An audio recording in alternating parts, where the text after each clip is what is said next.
listeners, good evening. You okay? My name is Mark Mohammed. I am the secretary to the Area community in Ghana. But you were in the opposite side last Sunday. You know, like you didn't seem to agree with what Owaro been taught. You know, and okay, let's get to here. You know, Mark, you know, you started, you didn't complete. You know, so let me hear from you why you didn't totally agree with them before Imam was coming. Yes, much. Yes. Loaded Mama, yes, good evening once more, our yes. beautiful listeners. Yes. Like she said, last week we did here, we did the same platform. Yes. Where we tried to see who's supposed to be or who not supposed to be this. Correct. And in the course of that, it shocked me where I didn't hear say Moses Owaro talk say in one contest ANC election again when I hear that thing. Oh, that really shocked you? Yeah, it really shocked me because sometimes some things they fine fundamentally or constitutionally if it be your right. Yes. But morally, some things that you go see say why you not go hide your head for shame.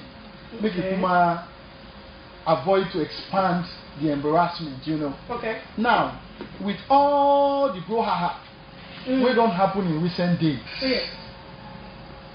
This same person still go on say I won't contest for this election, isn't it? Now we had the opportunity, wonderful opportunity on this beautiful platform last week. Okay.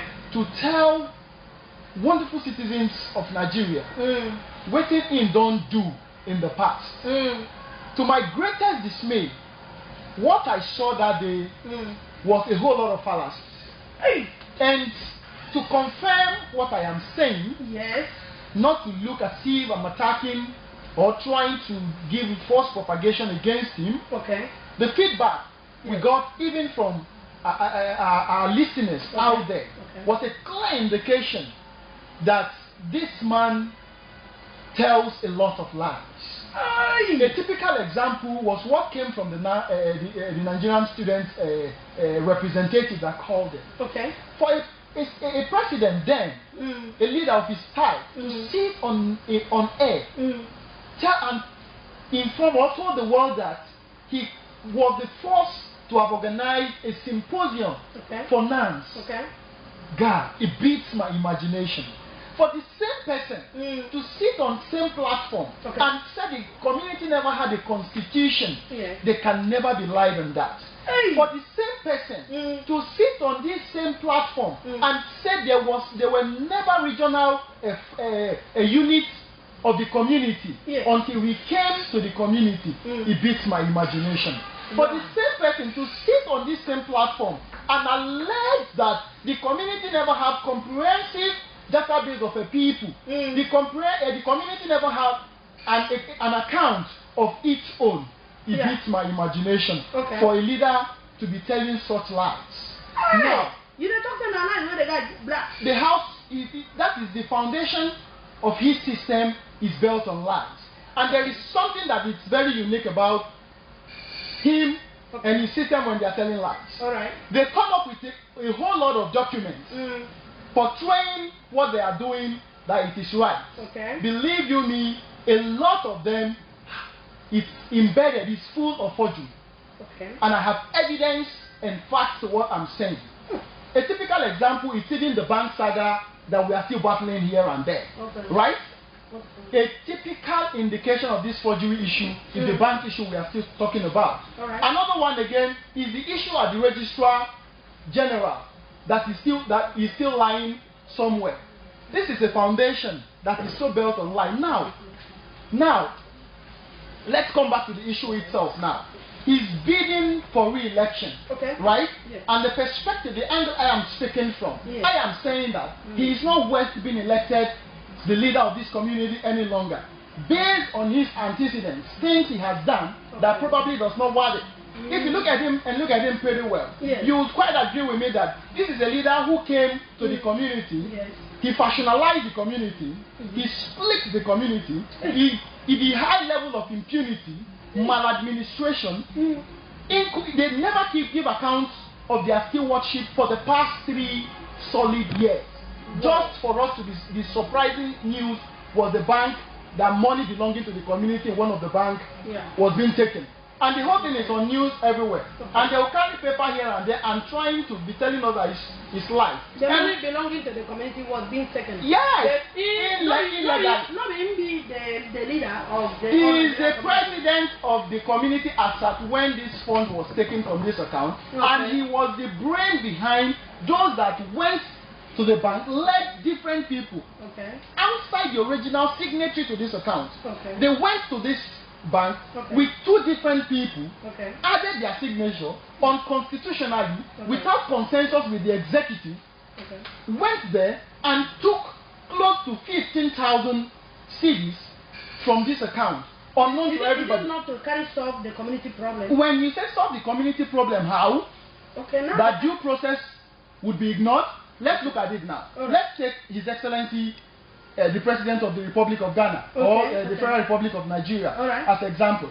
If John Mahama goes to the World Bank, with due respect, to lobby a facility, credit facility for the country, or to try to get funds for the country, and the World Bank or IMF or Paris Club and or what have you, donors accept to give loan or whatsoever to a sovereign nation, right?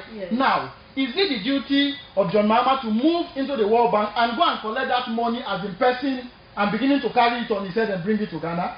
Is it the duty of John Mahama or President Buhari as a person to talk how this money will be used within the system and the necessary agencies responsible to carrying out these functions and the people that are saddled with the responsibility of managing these things?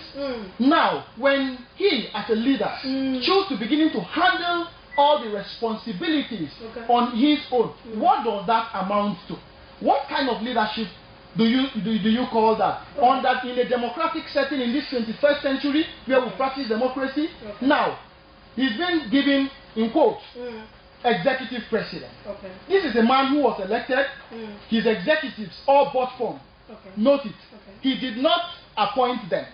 They all bought form, contested for elections, and won into their various positions, right? But this same president has made it look like I can hire and fire.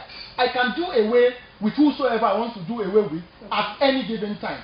As long as you ask a question that is not in line with what he thinks that suits him, right? Now, it is premised on that he went about packing his cronies, getting people that were never originally part of his executive to executing some of this illegality that we are talking about now, right? Now, come to the Constitution. He claimed on this platform last week that there was never a Constitution. But to the glory of God, as we sit here now, his spokesman, I saw with him now, the Constitution which Moses was the secretary of that formulated that same constitution when they were amending it prior to his election into office. The same constitution whose mandate brought him to office.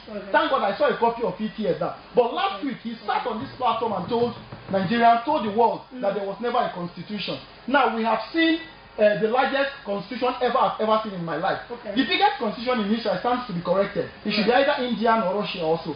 But if you look at the volume of his constitution, the one he says is carrying about, it's not as big. That of India is not as big as this constitution. This is the same. Maybe they do them to fit Nigerians. You know, Nigeria like big things. Not this kind of big thing where nobody go feel you do. This same constitution now, the constitution where people know even as. Do you know that it will interest the world and Nigerians to know that just recently, when Abike Dabiri, one of the top government functionaries in Nigeria, came to this country, do you know the woman was almost deceived for allowing her platform, her presence, to be used in approving and inaugurating this constitution, launching this constitution at the embassy, if not for timely intervention of some Nigeria that put a stop to that thing. And this same person still has the gall, the audacity to come on air and still wants to campaign that he should be re-elected as the president of the Nigerian community. God, for crying out loud. We have gone past that stage where we'll be telling ourselves lies. He's done his best. Let him go. He's not working. He's not working. He can never take us to promised land. He is Moses, but he can never take us to promised land. He's not got what it takes. And we will never stand with a leader who is so embedded in telling lies. We are tired of lies. All right, no, Wahala. Thank you very much.